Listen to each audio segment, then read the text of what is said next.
Hello everybody, it's Ginny Johnson from the Rotary Children's Library, also known as Miss Ginny. I'm here to do a foosball table craft with you today. It was a lot of fun making this craft, and I hope you have a lot of fun with it too. So for instructions on how to make it, you can look for this on our website, DVLibrary.ca, and it's under Summer Reading Club Crafts and Games. What you're going to need for this today is, it's a bit of equipment, but it's not too bad. It looks a little more complicated than it is. So you're going to need some Google eyes. If you don't have Google eyes, you can always paint on eyes that you want. It's up to you. If you have some doweling, you're going to need 4 doweling sticks.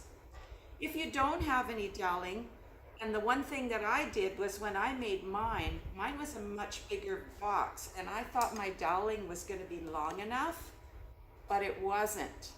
So I got creative, and I found some stakes that I use in my garden that are bamboo stakes, and I just cut them to length. So you can do that too, whatever. You can use sticks. If you can find sort of straight sticks, you can use those too. You just have to make sure they're long enough for your box. So I made a bigger box.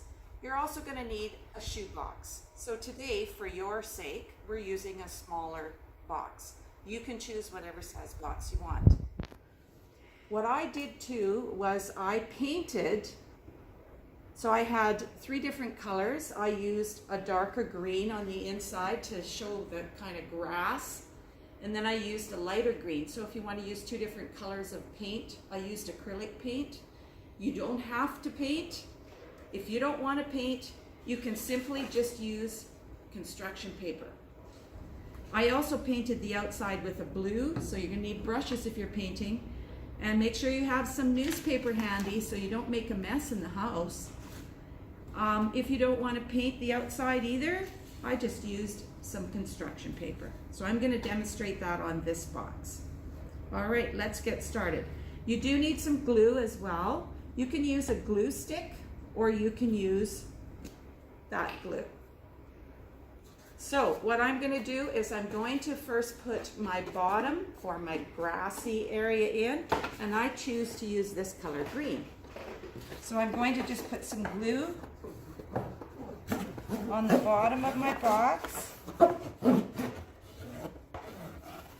and just try to get as much as you can so that it sticks down really well. And I've already pre-cut my sizes here, so mine's all ready to go, just for the sake of this video so it's not too long for you. When you're cutting your sizes, it's easy enough to cut the sides. If you just take your paper for your sides, fold it in half, and cut down the middle. And then you're going to end up, then you can cut off whatever it is on the ends that you need to cut off. So right now I did the same thing for my green inside. I cut 2 strips for the longer sides, 2 strips for the shorter sides. Again, I just measured my box like this from the outside, and I cut my construction paper that way. So I'm going to just glue those in there for you so you can see. If it's easier for you to put the glue on the construction paper, then do that. I find it just as easy to put it on the cardboard itself. So you're going to put a different color than the one that you have on the bottom of your base of your foosball table, from the ones that you have on the side. Okay, now I'm just going to glue the sides in. And this is the most gluing you're going to have to do. Today, if you want, you can also use, you will use a glue gun for doing your little men, your players. Now, I didn't bring a glue gun out because I prefer you not to get burnt. If you do want to use a glue gun for the players, to make the players to glue things onto them, then please make sure that there is adult supervision or an adult using the glue gun. We don't want anyone to burn themselves. Okay, now I'm going to glue these sides on. And if you don't want to put any paper on the outsides, you don't have to. It's totally up to you. Maybe you like that. That could be a nice looking color there. I just chose to do that. I'm just showing you that. So you will do that all around. Now, one of the reasons I chose to do it is because this is a shoebox, so it's got stickers on there that I couldn't get off. So I just wanted to cover them up. Oops. I need the short one here. And you'll do it all the way around.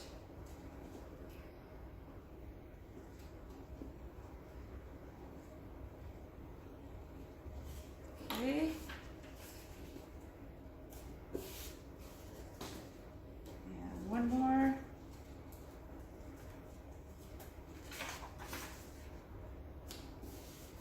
All right. So now you can see you've got your foosball table.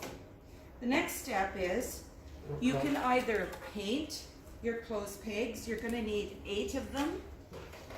You can paint them like I did. So I have one in blue. I didn't have a lot of paint at home with me. So this one is sort of a greeny blue. It's a little different blue than this one. This is like a royal blue, and that's a different color. And then you can decorate them the way you want. I used Google Eyes. Again, you can draw on them if you want to decorate them that way. I used felt to give them some hair. And then because I wanted the teams to look like they were a team, I put some yellow felt on this one to show that he belongs to the yellow team, and an orange felt to show that this one belongs to the orange team. So it's totally up to you if you want to use felt or whatever you want to use to decorate. Again, I used a glue gun for those, but you don't have to use that. You can use regular glue. I just found that it was quick, but I also was really careful because I didn't want to burn my fingers with the glue gun. So remember, supervision with the glue gun. Now the other thing you're going to want is your dowels. They need to be thick enough, so whether you have a dowel or you're using a stick, make sure that when you put the clothes peg on that they don't swing around. Like they can swing around like this, but they have to clamp on. So they have to be the thickness of that hole of the clothes peg. If they're too thin, it's not going to work. So use what you need for yours. Like I said, you can see with mine, I used some stakes that I used to use in my garden, and they're bamboo stakes, and I just cut them to size. When you cut them, you want to make sure that you have about 1 inch on either side, because that's your handles. That's how you move your players. Okay? The other thing that I wanted to mention is when you're putting them in, you're going to need to drill holes or punch holes. Again, I didn't use a drill.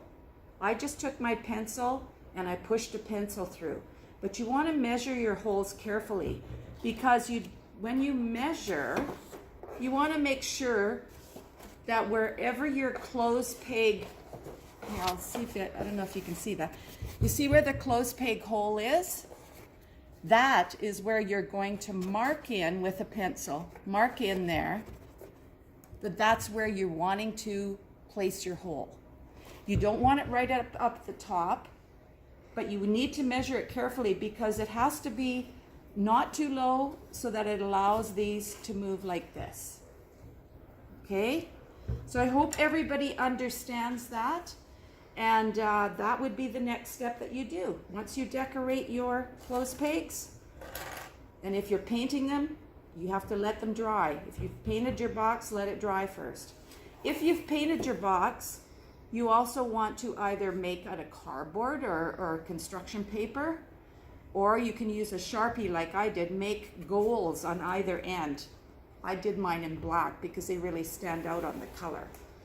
So just use your own creativity to do that, and that's how you will make your foosball. And then get yourself either a ping pong ball or a marble, whatever you've got at home, or some sort of little ball that you can actually play the foosball game with. All right?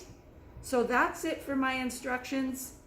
Have a great day, and we'll see you again.